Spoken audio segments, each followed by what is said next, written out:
Nope. Okay. You're live. You're good. All right. So we are officially live here. So Les, thanks for joining me today. Les, welcome first of all to the Living in Tacoma, Washington show. I'm Austin of Tacoma, and we are joined here with my buddy Les, who we just moved, him and his husband Greg, in from Orlando, Florida, and he's down in Hawaii right now, so dealing with the time change and all that. So I wanted to bring Les on to just talk about, really what the move is like. Florida's obviously a lot different of a state, and kind of what you found since you have, moved out here. So can you give us a little bit of background as we start off on like you and Greg and like your background in Orlando, Florida? What you guys do? Just kind of tell us who you are a little bit. Well, I'm originally from Honolulu, Hawaii, so I was born and raised here, but I moved to the East Coast back in 2000, and it was quite an adjustment with the East Coast and how, first of all, the weather is similar to Hawaii, but I just missed the West Coast vibe. For some reason, even though the East Coast was amazing, the people, it was just the vibe and the style on the West Coast. I felt more comfortable with the people there. Living in Florida, we had people from all over the East Coast, like New York and all these other places, visiting where I used to work at Walt Disney World. So we had all these, all the people that were from there. But I decided to move closer to the West Coast, closer to Hawaii, because all my family's there. And Gregory's from Virginia. We met 3 years ago, and we got married last year. And we decided to take a move to the West Coast, and we had no idea where we want to go. But we kind of researched different places. California was one of them, but it was just the cost of living there was so high. And then we settled on to Washington. But the challenge was trying to figure out a place in Washington that was suitable for us. We got married in Washington State. We decided on a place that we'd never been to before, which was Vancouver, Washington. And we're like, let's just get married here. So we did. We loved it. We decided to take a trip to Washington last January, just to kind of spend 2 weeks there, figuring out where was the perfect place to go in Washington. First, perfect place to live. The neighborhood was great. It wasn't too expensive living there. So we wanted a place that had a safe neighborhood, great city life. We have no kids, so school wasn't as important to us. But the weather, we love rain. We love cloudiness. We hated the sun. So Florida wasn't for us. Summers were like 100 degrees, 95 degrees every day. We had a record heat last summer. So every day we would be looking at the weather temperature in Washington, and we looked at that and kind of made us want to move even. It motivated us to even move faster and faster every time we saw the temperatures. But anyway, we looked all over Washington, different places, Bellevue, Bellingham, Seattle. And then we saw, funny enough, we were driving down the freeway on I-5 and we saw a rainbow ending up in Tacoma. And we're like, let's check this place out. Because of that, we just drove in there and we love the city. Our first taste of Tacoma was the city there with the big hills and like the artsy areas and the antique shops. And we love that vibe. And so we decided to explore there. We found a place by Proctor University Place. And we decided to travel there every day that we were there. Mind you, we were 2 hours away. We stayed at our friend's house for 2 hours away. But we would make an effort every day to drive there through traffic just to get to Tacoma. And we've been there like 3 times that week. And we just spent the day there. And fast forward about 5-6 months later, we decided to move there. And we found you. We researched on YouTube. YouTube helps a lot because then it brings you there without being there. And believe it or not, when we typed in Tacoma Realtor, you were the first one that popped up. Yeah, I know. I was like, so cool. And we just watched your videos religiously because we're like, let's study you because you get to the point, you get to the bottom line. You speak to how we want to be spoken to in terms of what we want. You get to the bottom line. You don't cut any corners. You just tell us how it is. And so we felt a connection to you. And that's why we contacted you. I said, Craig, let's contact Austin. He sounds like a cool guy. You had that fun vibe about you that you weren't just a realtor. You didn't have a suit and tie, and we wanted that whole relaxed feel. Yeah. Because you had that feel of we wanted to be your friend, and we wanted a friend to speak to us like a friend when you sell a home, because we want you to be honest and real. And that's why I contacted you. And it became a great friendship from then on. Yeah. I mean, okay. So there's a little to unpack there. So you were staying 2 hours away and you were driving from there up to UP every day? Every day. Yeah. Okay. Every day. So this was not on the same trip as the trip to Vancouver, right? Or was this? No, that was a different trip. Okay.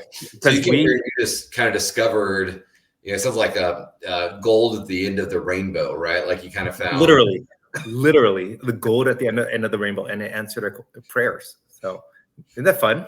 That is actually really cool. And obviously with the amount of like rain we have here, it's very easy to find a rainbow. Yeah.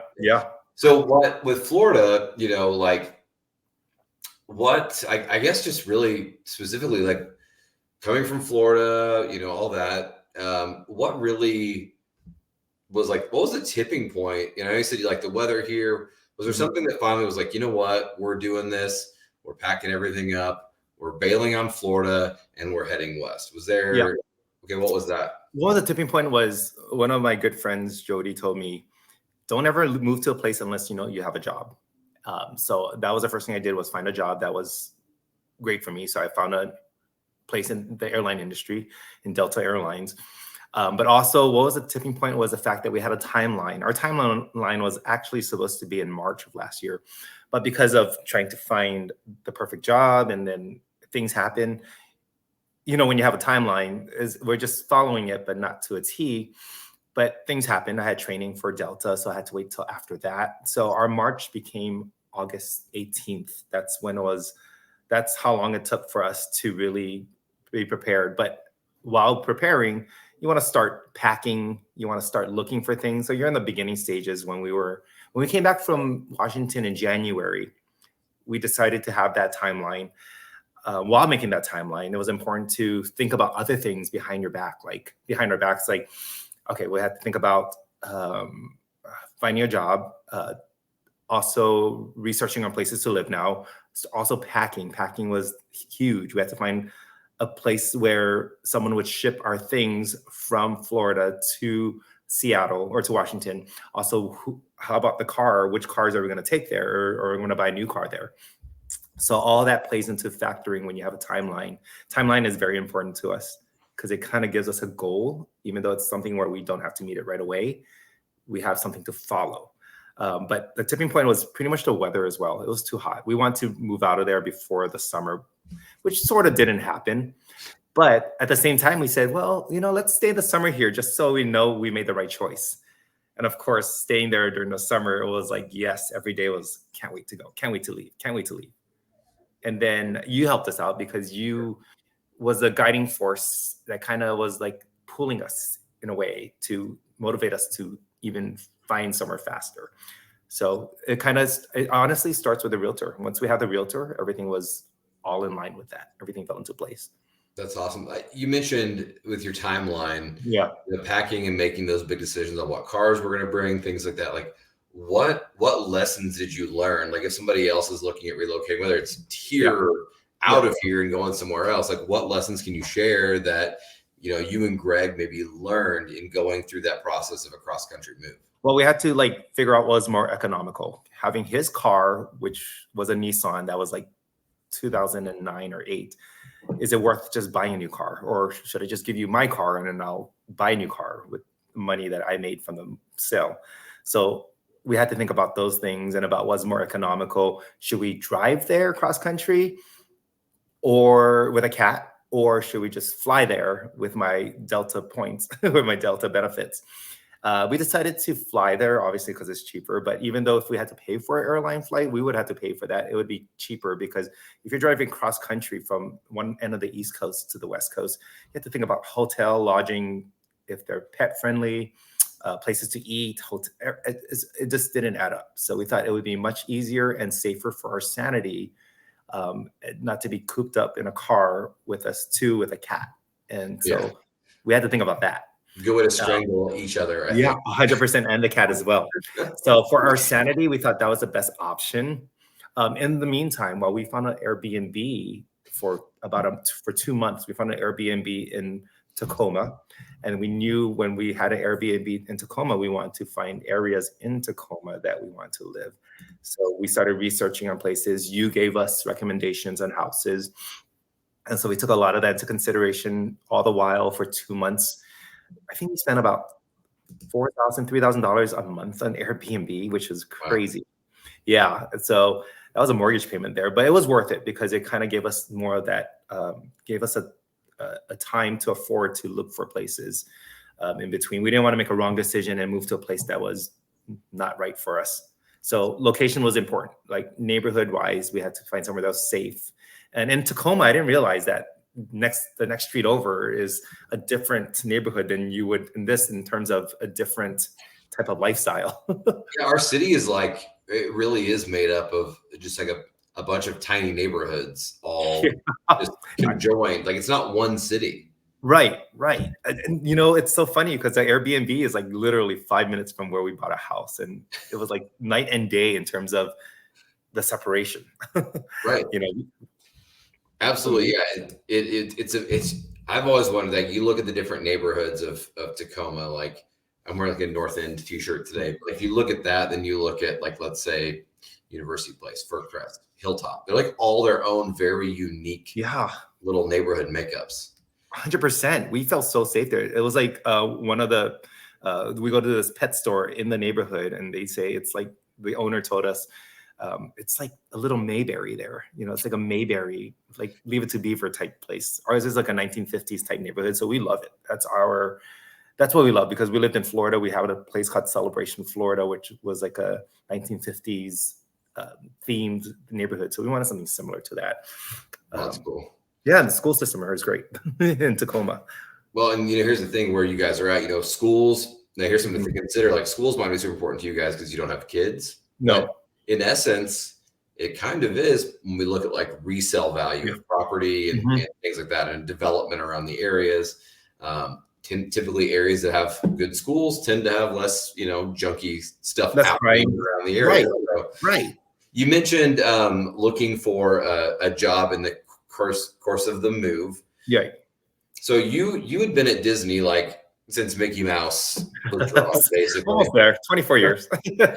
So let me ask you first, like when you were leaving your job and looking for a new job, what are some tips you can give people on, trying to find a job in the course of a move when you're moving to a completely different region? Like, how did you manage really putting something together from 2,400 miles away? Yeah, 24 years. Well, I wanted to find a company that was similar to Disney in terms of quality and consistency with hospitality, and how their core is about guest service and providing that amazing, excellent product. And I didn't want to move to Tacoma to work at like a retail store or to work at a grocery store. I mean, no disrespect to anyone who works in that industry, but I wanted to find something similar. With Disney, I wanted to find just a place that kind of similar in guest service, and I found that with the airlines, where the passengers were our guests. So I was able to incorporate my Disney skills into Delta skills, like making magic in the airplane, like giving them magical moments, whether it's be putting together a fun cookie Ziploc bag, goodie bag for a passenger because it's their birthday or something like that. So I want something similar that I can do and have fun at the same time. If you find a job you love, you'll never have to work a day in your life. And I always believed in that. So at Disney, I always look forward to going to work. I always look forward to, honestly, every night I would so excited to work the next day because it wasn't a job, it was a lifestyle. And with Delta, it's a lifestyle. So you want to find a job that you truly love. Even I was thinking of working at like a hotel in one of the resorts in Tacoma. And if I wasn't a flight attendant, I definitely would want to work in the hospitality industry there, whether it be at like a 5-star resort or something similar to that. But yeah, finding something you love is helpful, and definitely you want to find something you love. Otherwise, it's not worth the move yet, because why are you living in a place that you're not happy? Right. Well, are there any special nuances? Like if you're moving across the country and you're looking for a job in a completely different state, are there any like special nuances as far as how you actually went about landing your position, Yeah. knowing you didn't live in your new place yet? Well, yeah. So it was kind of crazy because even though I was trying to figure out what the perfect job was, my brother-in-law talked to me about maybe becoming a flight attendant because he worked for Hawaiian Airlines as a pilot. Okay. So I was like, that's a good thing to think about. So once I did that, I had to think about airports. Well, is there airports in Seattle that Delta flies, and there's a base in Seattle. So it's perfect. So that was a huge factor in figuring out a place to live. If it was with Disney, I'd try to find a job with Disney in Seattle that had a base there for like anything that's with marketing or business. I would try to go into that realm. I know that Disney Plus has some offices in Seattle, so I would have find something that's similar to that. So that was one of my nuances, is trying to find something that had a connection or relationship with. But Delta, the airport, was perfect because it was 30 minutes away from Tacoma, and I was able to make commutes to Seattle from there. I think work location is very important to where you live. Yeah, you don't think that you would say SeaTac Airport is not too far away if you're living in Tacoma? No, not at all. I mean, on a good day though, when it's traffic in the mornings from rush hour, then you definitely want to time yourself like 10, 15 minutes. But when I worked at Disney, I lived literally 10 minutes away, like 10 minutes away, no like back roads. But driving from Tacoma to SeaTac, I make it a point to make it fun. So I listen to my podcasts, I listen to music. That's my time to really meditate and kind of it's relaxing when I'm driving in Tacoma. Mind you, I'm a little bit scared of the snow. I haven't driven in snow yet. I haven't lived in snow yet, ever. So this is my first taste of snow was in Tacoma. But living in Washington itself, it's just so beautiful because when I drive from point A to point B, I make it a point to look at the scenery and just the mountains and the nature itself. It's so different from Florida because Florida's not like that. Florida's all flat, and all you see is like strip malls and theme parks and billboards. Yeah, I saw your video of Greg seeing the snow coming down in front of your guys' house, and he literally looked like a kid at Christmas. Oh yeah, we were so excited. Like it was him looking out the window, watching the snow in Furcrest. Well, I was out there in snow in t-shirts and shorts, just filming because I didn't know better. And I was wearing flip-flops, and I thought this was the coolest thing ever. So it was seriously it looked very magical, like something out of a Hallmark movie. And when we did that, I was like, wow. So we loved it.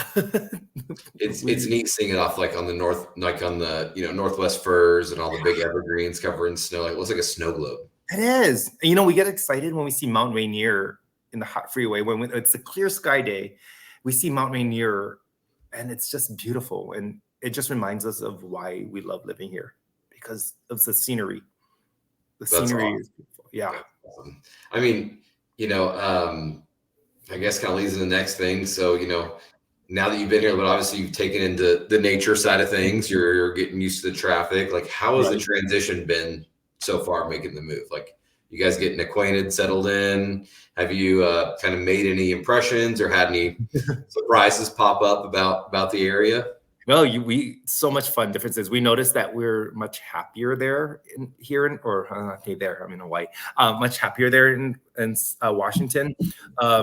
We made it a choice to get involved with the community. So they had a Christmas decorating contest in Furcrest neighborhood, and so we joined. And Greg and I, we made a holiday decorations with Charlie Brown and Peanuts, and we cut up pieces of the characters. We put it in front of our lawn, and that was my dream when I was a child. And we won like for the best animation. Yeah, and even Furcrest reached out to us and say, hey, we want you to be part of the volunteering team, so we can volunteer. So I literally did it this morning.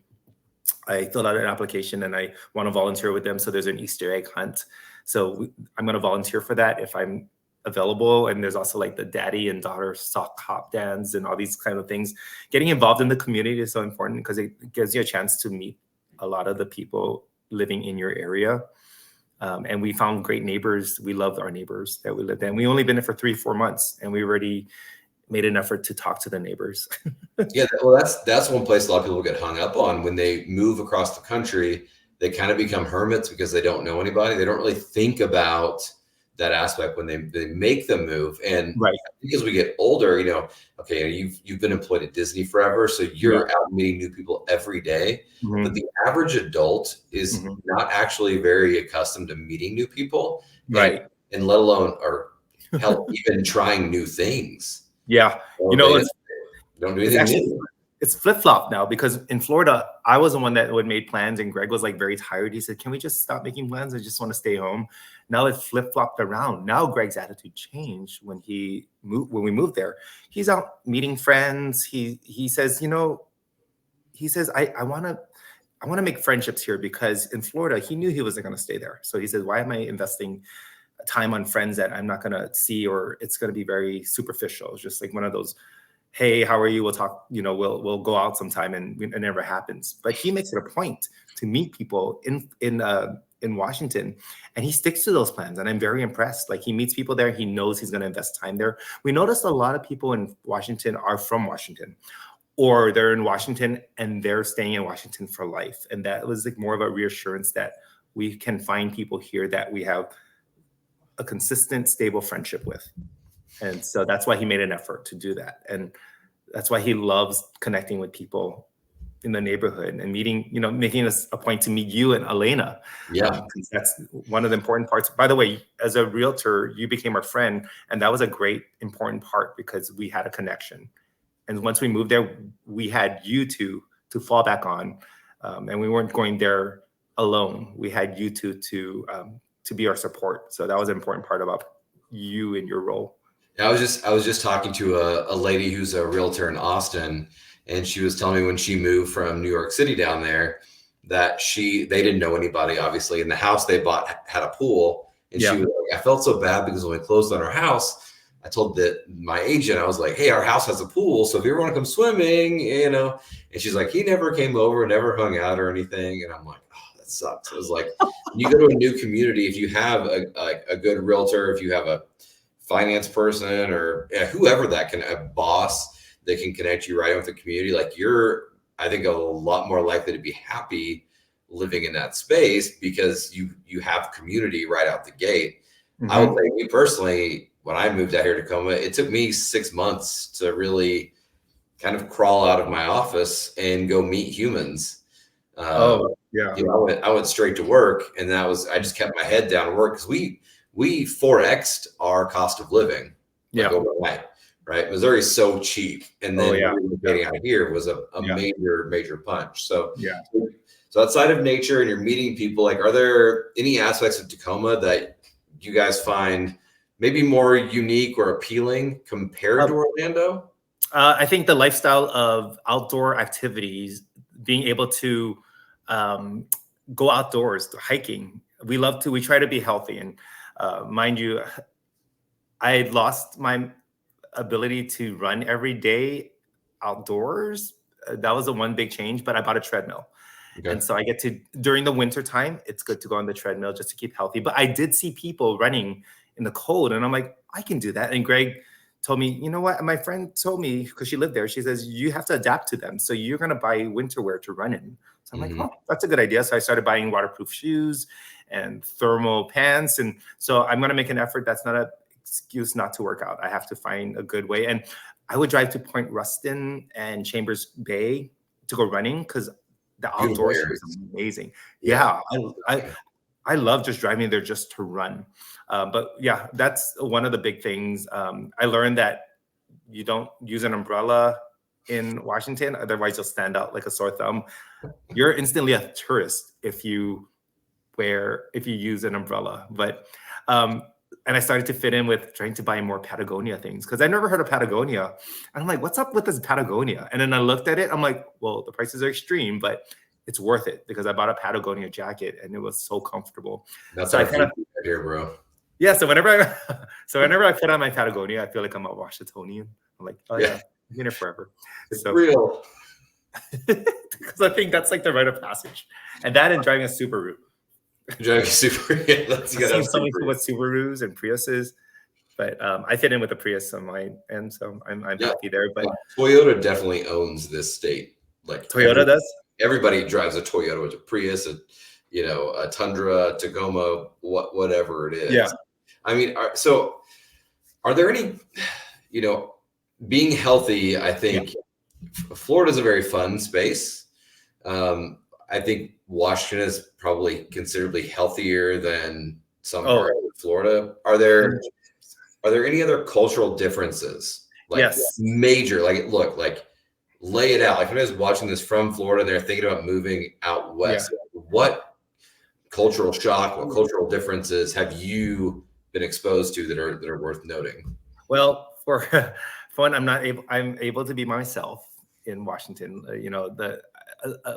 Not to talk about politics, but the governor. You can talk about politics. Oh, It's fine. really? It's my show. You can say whatever you want. Oh, well, we hated the governor there. The governor there was crazy. There's a lot of, it was more of a red state. Granted, I lived at Walt Disney World, so I lived in that area that was very safe in that bubble. But outside of that, I know that there was places that, as a minority, I've never been experienced to racism ever in Florida. But that was because maybe I was oblivious to it. But I feel more in Washington, it's more diverse, a lot more diverse. I see a lot of the Asian culture there. I love it. I love it there. Just different ethnic foods around our areas.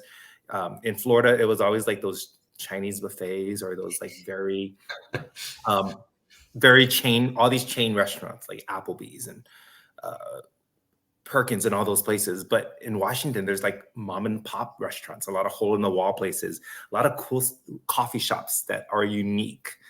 You took us to one that was great, and we love to explore different coffee shops. On Greg and my day off, we love to go to the different coffee shops and enjoy. There's one we love in Fircrest. It's called, Espresso Yourself, and we go there as like a little hole in the wall place to eat sandwiches and to support local business. And so we love that. In Florida, it was just all chain restaurants. And it was very much, I didn't feel at home outside of my bubble in Florida. There's a lot of politics, a lot of politics. We had Trump living in that state. We had a lot of Republicans. So it was very much not our lifestyle and what we love and enjoyed. So moving to Washington, it was very important that we moved to a place that was very supportive. I've seen in our neighborhood, a lot of Black Lives Matter signs. We've seen a lot of pride flags. We have seen a lot of stuff. So we're just like, wow, this is great that a lot of people are very supportive of each other and they cared about each other. Not to say Florida doesn't or didn't, but it's just the fact that we just felt more comfortable. And the people there, the mentality there in Washington was more our speed. I hate to say this, but when we got off the airplane on our first time to Washington together on our wedding, we said, wow, we feel much more of a level of sophistication getting off the plane. Like we gain more, I guess we felt more sophisticated there. It's like classy. Well, Florida's more like fun, beachy. There's a lot of higher education, a lot of high-end jobs out here. You have aerospace, you've got tech, you've got military, medicine. Yeah. Amazon. Yeah. Mhm. So your average person is pretty sharp out here. 100%. Yeah, we live, in San Francisco. It's kind of like San Francisco. We feel like it's very sophisticated, high tech. People dress up there, well, because of the weather, but people layer up. They have scarves, they have clothing. I'm used to the whole t-shirts and shorts and athletic shorts and flip-flops. And that's the Florida lifestyle. But in Washington, I feel like I have to dress up. So I have jeans and I have like V-neck shirts. We have coats, we have layers, we have scarves. So that you dress the way you feel. And in Washington, we felt more sophisticated. So we felt like we had to dress up more, and our closets are more. I kind of stocked up on layered clothing. That's a big difference in Florida, and Seattle is that part of it. Is the way that people dress. I love the point you mentioned about just feeling safer here. Yeah.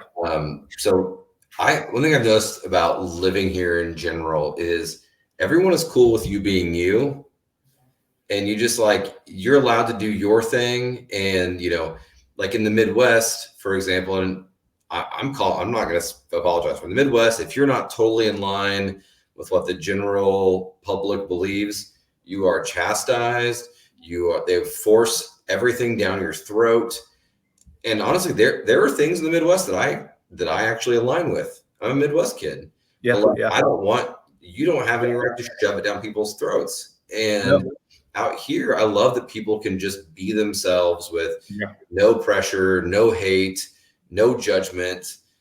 Yeah. It's a very accepting culture Right. all around. You can be from anywhere in the country, you can be from anywhere Yeah. in the world. Right. And I think Washington does such a good job of embracing all those differences, like you said, with food, Yeah. restaurants, small businesses. Yeah. So many people flourish out here. It's incredible. I feel like it's like a mini Walt Disney, a giant Walt Disney World, because Walt Disney World was everything you described in one bubble. Like we had diversity, we have different foods, but then outside of the bubble was just different. But yeah, if I was to compare it, I would say that Washington was like Walt Disney World inside a giant state or outside a giant state. Yeah. So, and you know what? I look forward to going home to Washington every single time I fly to another city or anywhere I go. I always feel when I fly back to Seattle, I feel like I'm going home. And I didn't feel like that way in Florida. Or when I flew back to Florida, I'd be like, oh, I'm here driving back to Celebration, Florida, where there's like not so pretty. But in Florida, Washington, I'm like, oh my gosh, I'm at home. Yeah. The moment you step off the airplane, mountains and the water, and yeah, it's so seriously. We have yet to explore more because we've only explored Tacoma area and a little bit of Seattle, but we want to go to Leavenworth. We want to go to Issaquah. And for my birthday, Greg took me to Victoria, BC, or Victoria in Canada. And we just drove there. We just drove there for 2 hours and just catch a ferry. And we were in Canada. And I was like, this is amazing. And there's like 1,000 more things we have to do. So little time. So little time, but so much to do. Have you noticed, you talked about, changing your running style, about layering up on, clothing. You went from probably the most extreme of one climate to like the most extreme of another climate. So outside of layering up and adjusting your running, has the climate like affected your day-to-day life at all? It has in a way, yes. In a way where my running, because I used to run like 5 miles every morning at 5 a.m. in Florida, but now it's like wait till 8 a.m. to run, or 10 when it's warming up. But also we we love the outdoors, so going outside more. It's so much nicer. We're not sweating when we're outside. The temperate. We don't have, yeah. And this is something interesting that we learned is that hardly anyone has air conditioning in their house in Washington, which I'm not sure everyone doesn't have, but we had in Florida, you had to rely heavily on air conditioning, and the power bill was so high. It would be like $200 a month in a small little apart condo. But we don't have any air conditioning in our place, and we are cold in our place. Granted, it's winter, but even during the fall, we didn't have air conditioning, and we loved it. It's like saving so much money on the air conditioning, and the temperature is just so much better for us. We hear people from Texas that would rack up like $600-800 utility bills, and now their utility bill is $135. Yeah, it's crazy. Shocking.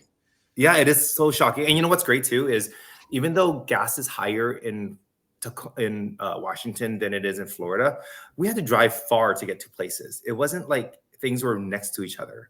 Disney World was next door to us.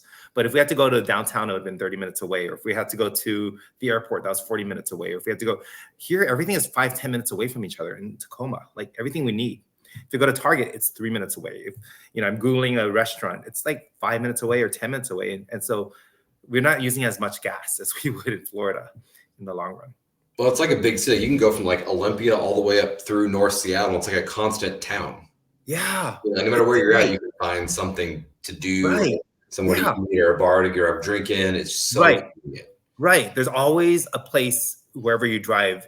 It's no like in Florida, there was a lot of blank spots or like blank spaces or like fields of weeds and all before you get to another town. This one, everything is here. And that's amazing. That's why we love living there, because it's every day. It's like it's fun. It's like so much different activities, so much events, so much things like the Washington State Fair, and then we have rock concerts in Seattle, and there's like a comedy show that we're going to go into at the end of February in Tacoma. So there's a lot of things. You just got to look online, Google search events in Washington, be a part of those Facebook groups in, wherever community you're at. Because at FurCrest, we put in FurCrest community events, or join those Instagram groups, or even YouTube. When I put in YouTube things to do in Tacoma or things to do in FurCrest, believe it or not, yours is one of the first ones that pops up. So, so you give us great advice. Well, it's funny because you're right. Like, and there's so many like local advantages. Like, I just bought tickets for a concert today. It's going to be a pretty big show. Yeah. And it's expected to sell out. And the venues here are very local friendly. So I basically put my information in, and I actually got a local only pre-sale. Oh. So everyone who lives in the greater Tacoma, Seattle area, we actually got an opportunity to buy tickets before the general public. Wow. So you had to put in your address, and then it validated it, and then you got an opportunity. So that show could sell out. And obviously music around Seattle. I mean, I think universally we all know that as a big thing. Oh yeah. So I'm curious because I also am like a huge fan of outdoors, a lot of hiking. Yeah. And it's just super pretty. I was curious because Florida, while it's hot, you do have jet skiing, you have swimming. Now Orlando, maybe not so much because you're not on the coast. Right. But are there any outdoor activities that you've been doing that you maybe didn't have access to in Florida? Hiking for one, big hiking. Like there's trails. There's even though hiking was a thing in Florida, it's just flatlands. This is like mountains and hills, and being able to drive to Mount Rainier and go camping there. I love running by the bay. The bay is only like 5 minutes from my house. Point Ruston is like 10 minutes away. So I get to like run by the bay and just look at the scenery while running. In Florida, I was just running by woods. And so it wasn't that much of the scenery, but being able to run in also Chambers Bay, where you can just like look at the scenery while running. It's stunning. It's so beautiful out there. It is. It makes you want to work out more. Yeah. Just being out there.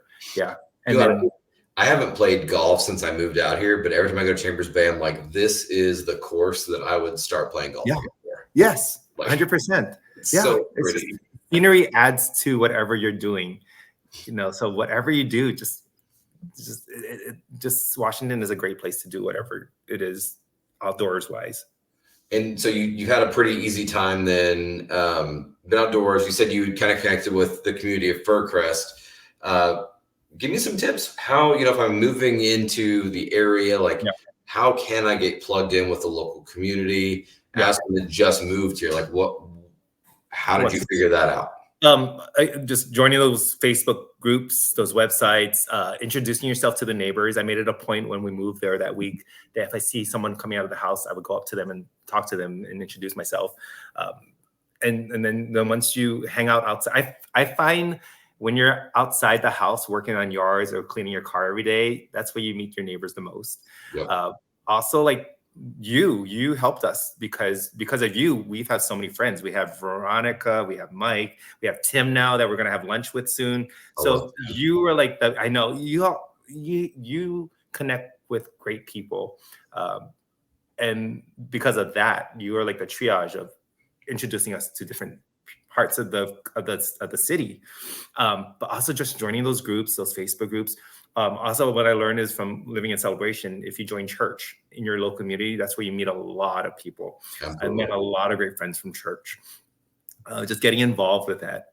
Again, making a difference in that. Even with Delta Airlines, we had like a Christmas charity event, and it was a volunteer thing, but I made an effort to join because when you join those events and when you work together, you meet so much people, and then you get to build connections just from volunteering. So I highly suggest doing all those things just so you can meet people. That's awesome. Yeah, I agree with you. I think obviously being out in the neighborhood, one of the big ways that we made connections was I play football with my kid every Sunday. Yeah. Every Sunday we throw football around, and somehow, neighbor kids caught on. They came outside. We made connections with their families. And all of a sudden we found there's like a whiskey group in our neighborhood, and there's like a cigar group in our neighborhood, and there are people who hold church in our neighborhood. And it's like, holy cow, like all these groups are just right here. But if you didn't get out, like you would never know. So I know Celebration a little bit. Like it's kind of a tight little community, right? If you're not familiar with it, you obviously look it up, but it's a tight little community outside of Orlando. How would you compare the sense of community here in the Tacoma area compared to Orlando? So Celebration was more of like a manufactured neighborhood because it was owned by Walt Disney World or Walt Disney Company. So it was created by Walt Disney Company that opened in 1994. So it was like a big utopia, but the difference was that Fircrest, it was all has a lot of history to it. So the people have lived there for years, and their generation had moved on, and it's like their houses are from different generations living in those same houses. So you have a lot of people that know each other for years. So what Greg and I did was we made an effort to meet them. And this is how we did it. We would have a stroller with our little Snoopy or cat or Charlie Brown, and we would go around the neighborhood, walk to those local pet stores and salons, coffee shops, and the jewelry store. And we made an effort to go into every single one of them and introduce ourselves. That way they know us and we know them. There's a pet store there that we go to. We bought like a lot of toys from there. There's cute little mice there. So we bought the mice and we named it after each employee there. So that way you get to remember their names. And they got a kick out of it. Yeah. So we have Amy, we have, I think Tim, and we have all these other different names so that when we tell them about it, that way we remember their names. But there's another store, and I actually am known as the person that pushes the stroller with a cat. So people know me as that, and they're like, "Oh, you're the cat stroller guy." But there's a jewelry store that we walk into the other day, and then when I walked in, they're like, they don't remember my name, but they remember Snoopy. They're like, "Where's Snoopy? Where's Snoopy?" Just because I went there once with a cat, and the people at the jewelry store all like know him.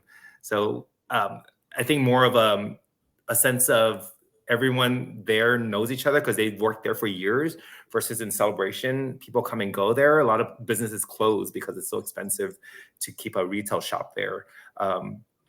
And it's more like a lot of tourists come into Celebration because they know about this Disney town. Yeah. Versus Fircrest, it's all locals. So we only meet the locals. So we feel more comfortable there. And people, it's more consistent. Right. It's more consistent with the people there than it is in a Disney town. Love it. So getting out here, leaving Disney town, coming out here, what was your experience like finding and buying a home out here in the Tacoma area? We were praying about finding the right home and praying about finding the place that we want that would be our forever home. That's what Greg would call it, our forever home. Because he said, I'm not moving. I'm not leaving. The only time I'll leave is if I'm buried somewhere else, So I was our forever home. So it was very important that we find somewhere that was safe, that had a great sense of community. He thought it was a great place for me to go running, like a safe neighborhood to go running. But safety was our number one priority, was finding somewhere safe. We looked at all the crime rates in the areas to find out what places had less crime rates, had a lot more diversity. Ours was very important. Hey, let me interrupt you there, Greg. Or Les, sorry. What did you use? What did you find to be the most accurate for finding those crime rates? Greg was better with that, but he Google searched a lot. We Google searched a lot of places. YouTube, like, what are the different opinions of the places? We had different opinions on YouTube of where was the safest place, had the most diversity. YouTube was a lot. It was a catalyst for researching on places, and also Google searched on like demographics, and we even looked at news stories on what had a lot of crime in the area. We even YouTubed local channel news every so often. While we were in Florida, we YouTube K5, or was it King 5? King 5, yeah. Yeah, we looked at the news there to see what states had the most, or what parts of the area had the most stories on crime. So we used that, and we just did a lot of research on that, talking to people that lived in Washington, that lived in Florida now, and they told us all their 2 cents of what things were safe and not. So you got out here, we went and checked out homes. Like, what was that experience like, not having really any idea about the area? Like, how did you guys kind of ultimately come to find the right spot? This right spot. Well, we researched it from your listings of different areas. We narrowed it down to University Place and Proctor. Those are the places that we want. So we knew what areas would be perfect for that. And from that narrowing down, we found only houses that were in this street. The higher the number, the safer it was. That's pretty much what it was boiled down to, right? The higher the number, the safer it was. So from that, we were like, oh, okay, well, and we looked at all these places, and Greg gave me a list of where to drive. So I drove to different places, and Chris showed us around. Chris was instrumental in helping us find the place as well as you are. And then when I drove to our current house in Fircrest, I just felt a sense of safety. As soon as I parked my car and I got out of the car, I'm like, wow, I saw these tall trees. It was quiet, neighborhood was quiet. We didn't want any busy areas around. Even though we were by the 19th Street, which was busy, miraculously, it was very quiet in our street. So that was great. Just finding the neighborhoods, finding the areas. And then it's Greg, what Greg and I would think would be like, when you know, you know. So when we got out of the car, I knew. And I said, Greg, we have to put an offer in this house. And you helped us in putting an offer, and the stars aligned. And yeah, seriously, it was amazing. So do you feel like Greg accomplished his task of finding the forever home? Yeah, we did. Yeah. Okay. Right. So in 5 years, when you're ready to move, I'm going to pull this video back up and I'm going to send it to you. Oh no, knock on wood. I mean, even though there's minor issues with our house, like pipes and stuff, those it comes with buying an older home. But very mid-century modern. It's beautiful. Yeah, thank you. Yeah, that's our vibe. Yeah, and then you're talking about not only the tall trees in your neighborhood, but the big trees in your neighborhood. Like, yeah, they're like monstrous. Is that not normal to regular neighborhoods in? I mean, it's more common out here, obviously, but some of those trees are tucked in by some of these houses. I'm just like, man, they've had to build that house around that tree, basically. Massive, right? It was huge. I know. I noticed that too. I was like, whoa. So that's why I feel like Fircrest was perfect for us. What's it? Oh, so were there any challenges or surprises during the real estate process during your move? Because you were so far out, right? Like, we're plugging away here, but now reflecting back, right? Were there any surprises that popped up? Any particular challenges that you remember that would be valuable to anybody like considering doing the same thing? As far as finding like the rights, like the place that we live now, as far as any challenges. I think more along the lines of just like throughout the process, like you found the house, you're packing your stuff, you're trying to coordinate the move, juggling your inspections, all that kind of stuff. Was there anything that popped up during that whole period of time that could, help somebody or that stuck out to you? Not, looking back at it, we're living in the Airbnb. I don't know if Greg did it on purpose, but he picked a place that was not ideal for us. Okay. Because it made us appreciate where we live more now. Yeah. So being able to, also we want to visit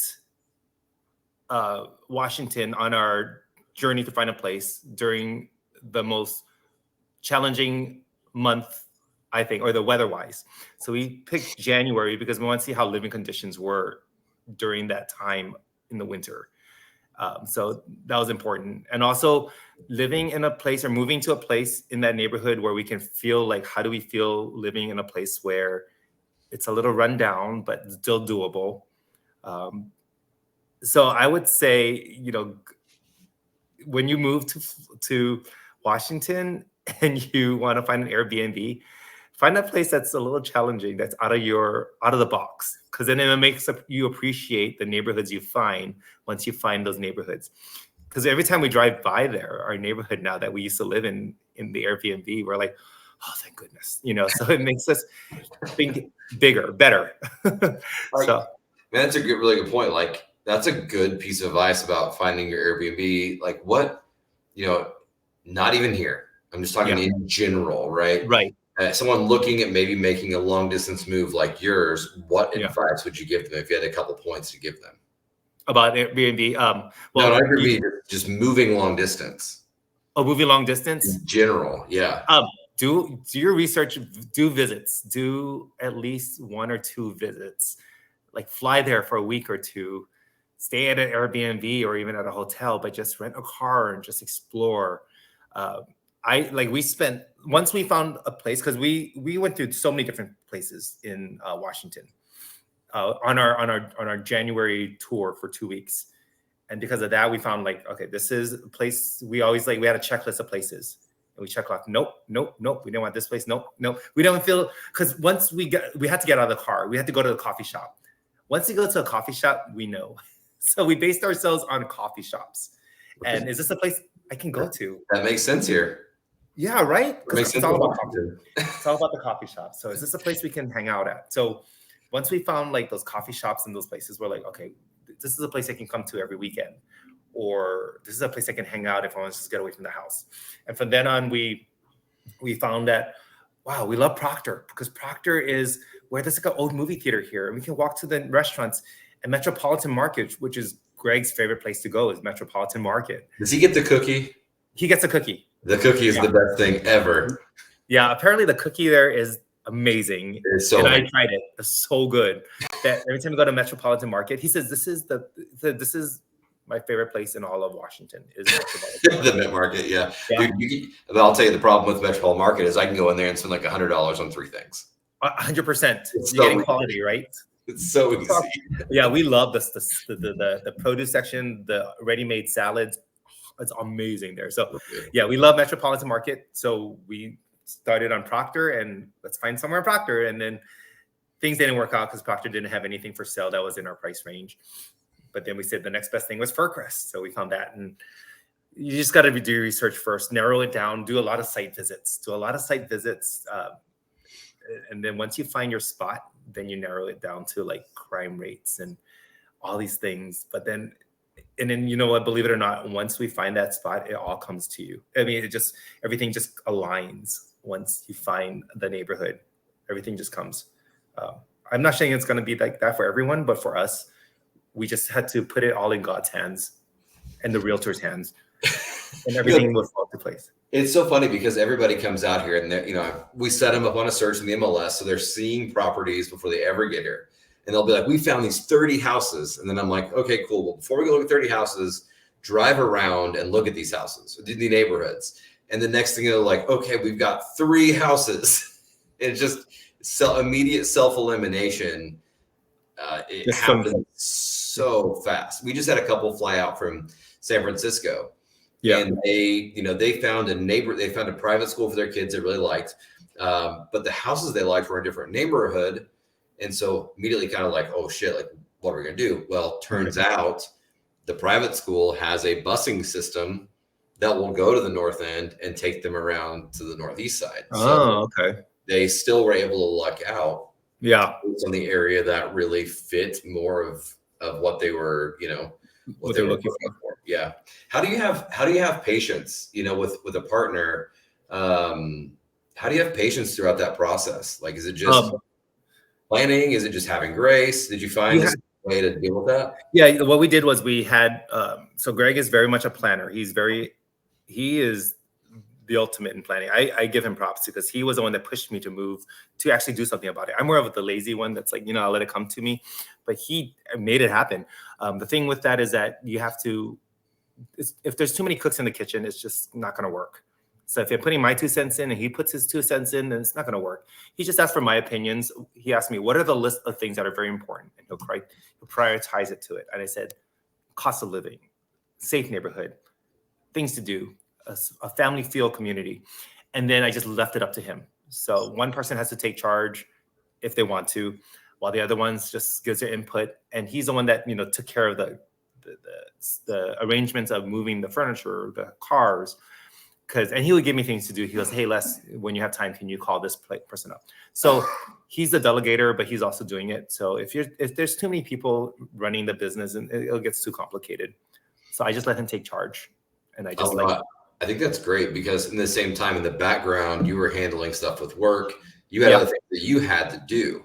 Oh, yeah. Yeah. And so being able to trust your partner to handle that stuff is super important. Like, you don't want to be in the wrong place, but yeah, I'm sure you guys had a physical conversation about that. Like, we had to, yeah, we definitely had to, like, on our long walks around the neighborhood of Celebration, we had to talk about, okay, so, Les, you're going to concentrate on getting a new job. That's your goal. And then I'm going to concentrate on this and this, and then you're going to concentrate, because Greg already has a home job that he can just work from home, and he can work from home anywhere in the United States. But for me, it's like concentrate on this. And then once I got into Delta Airlines, my next goal was focusing on 6 weeks of training. So Les, you're going to be out of town for 6 weeks while I take care of this and this and this and this and this. I want you to concentrate on passing, because it's 6 weeks of intense training. And if you fail once, then you're out of there. So I had to focus on that. And once I finished training and got the job, then we all came together again and started doing this and this and this. So you really got to like you have to know what your part is in this move, your roles. Yeah. So basically you both had a position of value. Yeah. Contributed, and you stayed in your own lanes and stay in our lanes. Yeah. 100%. Yeah. And then I think the most stressful part of our move was selling the house in Celebration, because you have to find a good realtor that will sell your place, and also know how to market, how to sell the place and stuff. So, but everything came together. It was just, the hard part was just selling our home so we can find a new place. And once we did that, everything was considered fun in a way, decorating the house, finding things to do, places in the area to visit. So I think after 5 months in already, we are now at a place where we can afford to drive to different towns and enjoy it while missing the place that we live. So yeah, so I think we are almost there. I love it. No, and agree. So typically, if anyone is going to sell, like I do have referral partners all over the country, so just reach out to me and I can definitely connect you with somebody, take that headache off your plate. And that was a pretty long part of the process for you guys. Like, are there any lessons learned or things like you wish you had known before taking on this giant task of relocating? Any lessons learned that's a good question. I think we did what we learned from other people's mistakes, actually. That's amazing. That's exactly what we did. Yeah, some of the mistakes was jumping into a place that you don't know and just wanting to leave. Like our good friend Sarah, I'll give you an example. Okay. She lived next door to us in Celebration, right? And she decided to move to Kentucky because her dad wanted to move somewhere with his wife. So they all decided to go there, but we were like concerned because we're like, you want to leave Celebration? She goes, yes, I want to just get out of here. I just want to move to Kentucky. This was actually late last summer, actually, she moved. So she moved before we did. She sold her place in Celebration. She moved to Kentucky. She says, we talked to her. She says, I don't like it here. It's not my place for me. I don't feel like I meet people, blah, blah, blah. I'm like, well, did you do your research before you came? She goes, no, my dad said he wants to live in Kentucky. So I just followed him. Dude, well, here's the thing, Les. I'm going to go off, but like, I hear this all the time. Everyone is constantly like, you should move to Tennessee, Kentucky, South Carolina. It's all these places, and their motivation is always the same. It's so affordable. It's so cheap. I come from the Midwest. That shit is cheap for a reason. Like, yeah. It's now. I'm not knocking anybody that lives in those states, obviously. Right. But you're right. You have to do more diligence when you're looking at completely uprooting your entire life, because let's be honest, like from that part of Florida to there is not a big jump, but it's a complete culture shock. Like that is a whole different universe. Yeah. Sarah wanted to, you know what's the outcome is? Sarah's moving back to Florida. She's moving back to Celebration because she says, I miss it there. So she regretted it. It was an expensive move because they bought a house in Kentucky. Now she has to sell her place within months. You know, for me and Greg, though, when we vacationed to California, that's where I got proposed. I was like, let's move here, blah, blah, blah. We found a realtor right away in California, but we were doing it wrong because we looked it through a lens of roses. A vacation. I'm on vacation. Can't wait to live here. I love it here. There's Hollywood and movie stars and there's so many things to do. But then I'm like, well, it's different if we live there because then expensive, crime rates, all that stuff. So you can't look at it through the lens of vacation. Well, that's so hard though. Like I've been to so many beautiful places and I've been like, I could live here every time I go, but I'm not going to work. No. I'm not trying to put my kids in the schools. No. I'm not in the community. Yeah. It's just, Yeah. I'm at the beach, or I'm at the amusement park, or I'm at a special event, Right. I did that. I was in Miami. I've been to Miami several times, but last summer in Miami, we were in Fort Lauderdale, which is a lot slower pace. And I was like, I could actually live. Like, I could get a house here. I'd be fine. And by like the second day, I am literally just pouring sweat. The humidity is killing me. Yeah. I just, nope. I actually couldn't do it, no matter how much I wanted it. You can't live. Yeah, you can't base your decision based upon your vacations. You have to base it upon realistically, can you live here, right? And that's what we did. We realistically looked at it through the lens of, will we be able to be here happy, and the weather and the people. So all that. Do your research. Don't make it a sudden change like our friend Sarah did. She did it spontaneously. So you could essentially, would you recommend then visiting and then going back home and then sitting down and having that conversation? Like when you're out of the element, then to make it a little more clear? 100%. Even if you want to do a site visit during the winter and then do another site visit in the fall or one in the summer. So you get the different seasons of visiting. So you get to see the different climates and then make your decision based on there, as well as, the people, and get to know people. Even when we were in Vancouver and also in Proctor, we made an effort to talk to the people in the stores, in the shops. We see how they were, and the people were so friendly. I was like, wow, this is like a snapshot of how people are there. Even in Tacoma, when we were at one of those little gift shops, and we spent like 30 minutes talking to this lady that owns a shop there, and we were talking about how it is to live there. So it's good talking to those shop owners and those people that work there, because they give you like a impression of what that community is.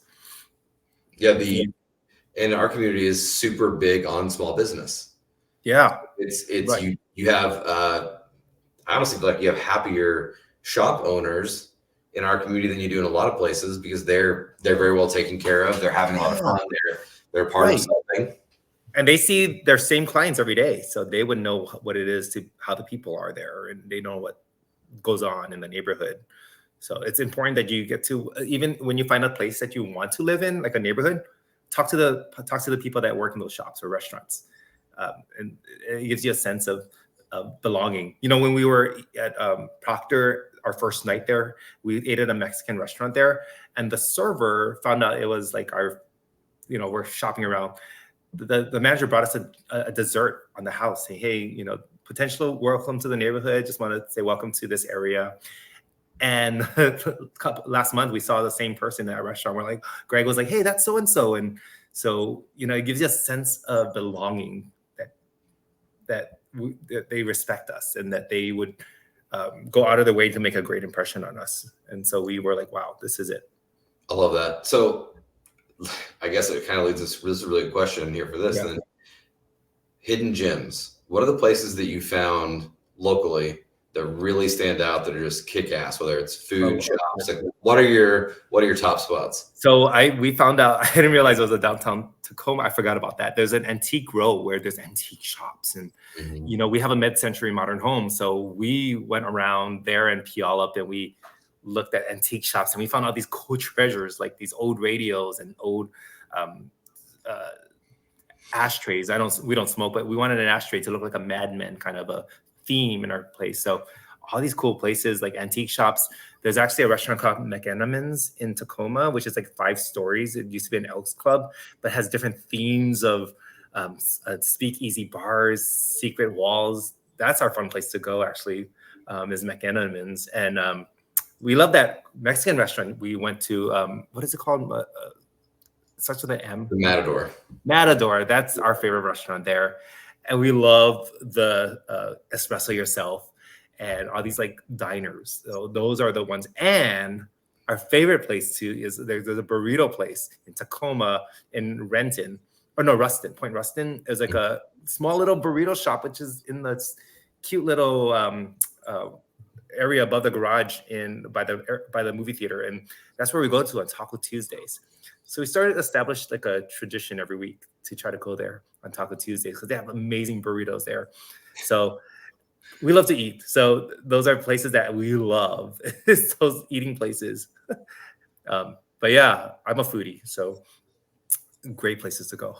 Yeah, Antiques Row is beautiful. There's so many Actually, I love that downtown Tacoma corridor in general. There's so many cool shops and different businesses, and it's a very cool. Yeah, and the best thing is it's only 10 minutes away from our house. I guess anywhere you go, it's like 10 minutes in our neighborhood. So that's great. Well, amazing. what other neighborhoods do you particularly enjoy? And I said Ruston, Right. And obviously University Place. Right. Most of my list might not have, been here before. If you've not been here before, you don't know what Ruston is, University Place. So Fircrest, where you guys live, are there any other spots that in Proctor? Are there spots that really jumped out to you guys that you've enjoyed traveling, visiting to? I like Puyallup. Puyallup is great, and it's a great little town with a little small town feel. I want to go to Leavenworth. Greg went there. Leavenworth is a great place. I heard amazing for like Oktoberfest and for Christmas, because I heard it's like a Hallmark movie there. Unbelievable. Yeah, I heard it's challenging to drive during the winter if you never drove in snow before, but during the fall, I heard it's amazing. So that's where we want to go. And we actually, again, we drove to little towns that would take us to ferries, that would take us to Victoria, BC, or we want to go to Vashon Island, which is 10 minutes from us, is a boat ferry to get there.